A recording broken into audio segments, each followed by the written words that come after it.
Welcome into another edition of Football Frenzy. For Thad Brown, I'm AJ Feldman. The Week 3 schedule was very kind, giving us a big sectional final rematch as well as some juicy matchups between undefeated teams. And that is where we begin our evening tonight. Brighton and Thomas, two of the biggest surprises of the early Section 5 season, looking for their biggest win of the year against each other tonight. In Brighton, this was a really good one.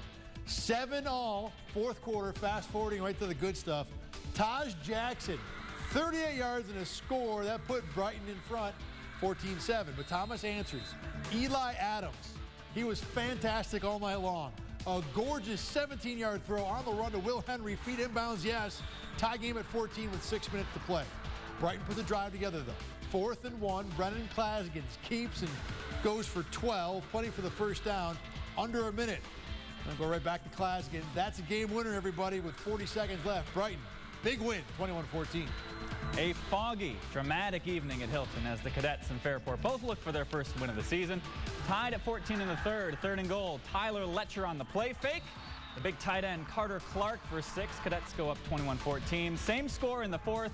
Gavin Illingworth tosses out to Robert Cameron, turns up the sideline and turns on the jet. 65 yards to the house. We are tied up at 21. 6 minutes left. Red Raiders back on offense. The give to Joe Gigi. Spins, gets almost knocked down, stays on his feet. A long Fairport drive gets them 1st and goal at the 6, but after backing up to the 18, Tyler Pucci with the bombing field goal from 35 yards out. That could have been good from 50. Fairport up 24-21, last chance for the Cadets. A prayer on a trick play, but Cameron gets the pick. Fairport gets off the schneid at 24-21, your final. Under a nearly full moon over at Aquinas, the Irish hosting Pittsford late in the first half. Before it got dark, Rex Eidlin. The interception kept Pittsford within a point at the half. First Aquinas snap of the second half. Mikkel White to Terrell Richards, a 35-yard touchdown pass. Richards scored 3 times in this game. AQ up 21-13. The next AQ snap of the second half, Will Benjamin, G-A-N, GAN. 60 yards and a score. He scored 3 times too. The Irish cruise from there to a 41-21 win.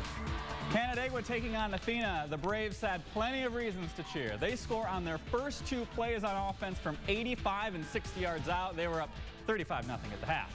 In the third, Trojans trying to get something going, but Tysheed Crockton gets the pick. Later in the third quarter, the pitch to Ryan Gavette runs into a crowd and comes out a free man on the other side. 60 yards to the house. Canandaigua, they're top 5 in the state for a reason. 41-7, your final score. McQuaid at Victor. The McQuaid fans always travel well, and they probably like this too. First quarter, John Mahar to Joey Louisi. 10 yards and a score. It's 7-0 Knights. Second quarter, Victor answers the little 1-yard touchdown plunge. Blue Devils got within 7-6. On the next drive, though, Mahar back to the air to Paris Smiley. And then he gets free. You know who's smiling when Paris Smiley gets free, AJ? Paris Smiley, 63 yards and a touchdown, 13-6 McQuaid. Late in the half, Mahar hooks up with Louisi again for a 39-yard score. Knights win 29-6. They continue to look unbeatable. Over at Irondequoit, the Eagles and UPrep in a battle of 1-on-1 teams. Griffins punting early in the second. Unfortunately, the UPrep blocker turns into a punt blocker. Joshua Luciano scoops and scores. Eagles up 6-0. Later in the quarter, Eagles trying to build on their lead. They bobble the handoff. It's the big man scooping it up. Sherrod Watkins, rumbling, stumbling, mumbling, come on, and fumbling. Wait. Oh, he fumbled? Yeah. Oh, I wanted to score so bad. Unfortunately, he did not score, but fortunately, it would not matter for the Griffins. End of the half, Eagles trying to get a prayer. Mark McClary with the pick. UPrep scores 18 unanswered in the second half. McClary with the tying score. Ray Kim Chenier the winner. Griffins win 18-6. UPrep and Canandaigua did not schedule their touchdowns well for us tonight. Out at HFL, the Cougars hosting Wilson. HFL had it all working tonight. Second half, Brody Young falling away a 30-yarder to Nolan Smith. Same drive, Donnell Hall takes in another 18 yards. And then it's Zach Meacham for the finish. He scored from 14 yards out. Meacham went for 2 bills. There's Meacham. Went for 2 bills and 2 scores. HFL, they get the win 27-0. A lot of those sectional champs from last year, like HFL, they're going to be really tough to beat this year as well.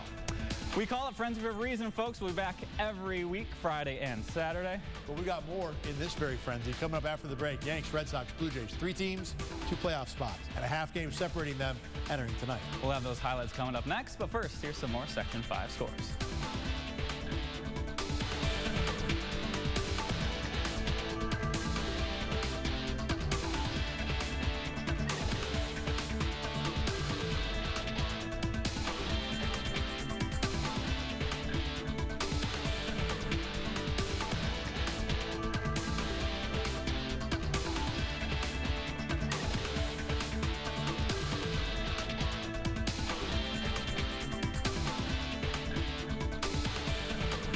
Well, that is all the time that we have for you tonight. We'll be right back here tomorrow with another edition of Football Frenzy.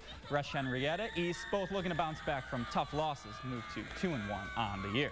Plus Syracuse trying to get right against Albany, while UB has number 16, Coastal Carolina, coming to Western New York. Should be a good one for Thad Brown. I am AJ Feldman. Stephen Colbert is next. Thank you for watching Football Frenzy. Have a great rest of your night.